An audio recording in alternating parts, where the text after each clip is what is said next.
Michael Corona. Thank you very much.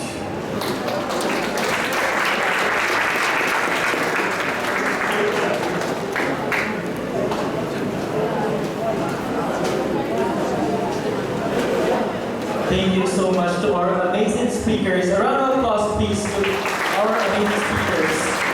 So that ends our first session for this morning entitled Visions for Reconstruction Planning. So guys, it's lunchtime already.